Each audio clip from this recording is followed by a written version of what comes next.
Hey everyone, this is Don Johnson with Hot Results Copywriting. In this video, we'll be covering creating upsells to keep your sales higher. And this might be a little odd way to present this, but I have to preface this video in this sort of message with saying that upsells are useful when they are used appropriately and presented well.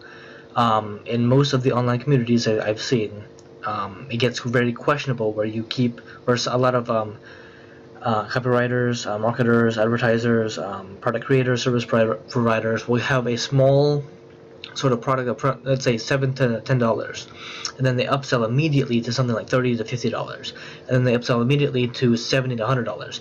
I'm not advocating that because they're taking their core product, taking the smaller elements of it, separating that out, and charging a smaller amount up front, and then creating a gradient hill of stuff they are charging for like pretty immediately. And even though they're getting clients, that creates a lot of problems with refunds, chargebacks on credit cards and debit cards. It's not hell to go through, but it's very questionable territory in general because they're using a legitimate tactic, which is presenting different options to the client to get them to, pick up more of your products. It's not about, should not be about gaining more money in general, but it is about positioning a product or your offer in such a way that they're not more likely to buy. It could be that, but that's not the main point. It's a complement to whatever they just bought. And that's, again, like sort of when they ask you at, anywhere you go to get food, would you like the burger and fry example? You buy a burger, one single burger, because you see that in the window as $2. And they say, do you want to, drink or fries with that? It's so connected, it's so complementary, you don't even question it, even though it can be a little annoying at times when you just want the damn burger. And that's what we have to be careful about, because sometimes we aren't selling compliments. We're selling things that are not necessarily irrelevant, but the front end product might not be enough to satisfy their satisfy their situation, and it can be problematic later or pretty much immediately when they realize that let's say a PDF that leads to a video product of the same thing. Like you have a PDF of a book, and then you have the audio program of the book, and you have a video explaining the book and everything else. It's like, in some cases, you will literally see people kind of needlessly creating upsells of their products that don't necessarily provide higher value, and that's the problem that I'm kind of steering us away from completely here. The lower end of this sort of strategy, and it is a strategy, it's not a tactic. The tactic part where it gets sketchy and kind of problematic is where you have the upsells and the gradient hill, like I just described, like even $1, and in your mind, like they aren't. There has to be more products there because they just had a massive sales presentation, and you can get in starting for $1. No, don't. For most of the products I've seen, those products die almost immediately, and it's based upon trends or whatever. And the longer term products, like let's say, I don't know, a saw at Walmart that you like, a Craftsman or whatever other product that has a really solid name on it. You don't need upsells for that. They might give you the warranty upsell, like, oh, would you like the 2-year warranty on it? And it makes sense, a compliment to it. If it's a true compliment, you don't see any problem with buying it. Or if you don't want to buy it, it's no problem, you see?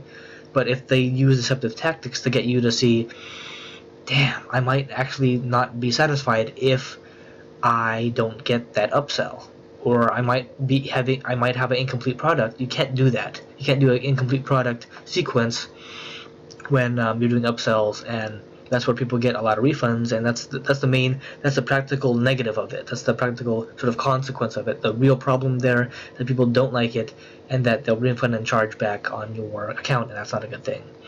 The bottom line here is that we need to push forward as hard and swiftly as possible, and this is kind of a funny line because people need to stop thinking about, okay, I can't use upsells, so how do I sell them to the complimentary higher product that I have? Just state it on your site that you have one package for $20, one package for $50, and just make it clear. That's all you have to do. You have to make it clear as possible.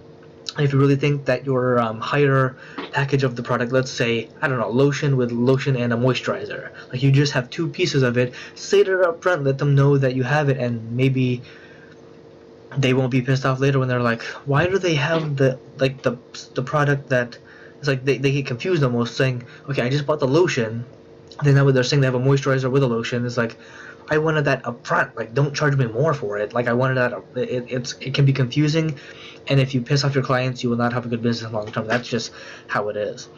From what I've seen, it's just that upsells need to be presented very clearly and obviously and sort of ethically. It's like, how do people think and believe that?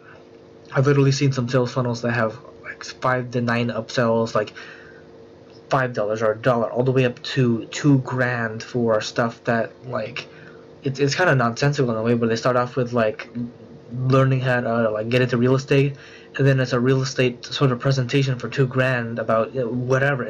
Obviously, that's not a quality presentation or quality product, because you're sort of you're fish hooking them, and you're not gonna have the fish isn't happy there. It's fish hooked and it can't get out, and that's not a good experience.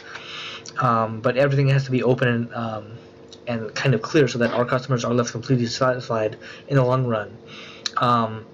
And in general, though, as I've seen with my clients, and they have upsells differently. It's I position the upsells very obviously and clearly, so that the guy who wants, let's say, a special accessory for his computer, the complement to that is the upsell, and it's clearly stated. But it's nothing unethical. It's just that if you want that, you're not detracting from the original sort of sale. You were actually enhancing everything, and that's how it has to be.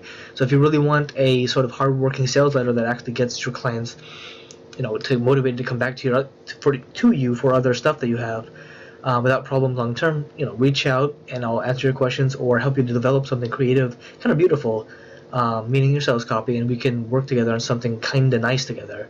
But that's been sort of different angle, creative angle on creating upsells to keep your sales higher. Very different sort of way to present this and attack this idea, because upsells are fine and they're nice, but only as long as you're treating your customers as people and not just dollar signs the whole damn way, which too many marketers do. But yeah, this has been Don Johnson with Hot Results Copywriting, covering the topic of creating upsells to keep your sales higher.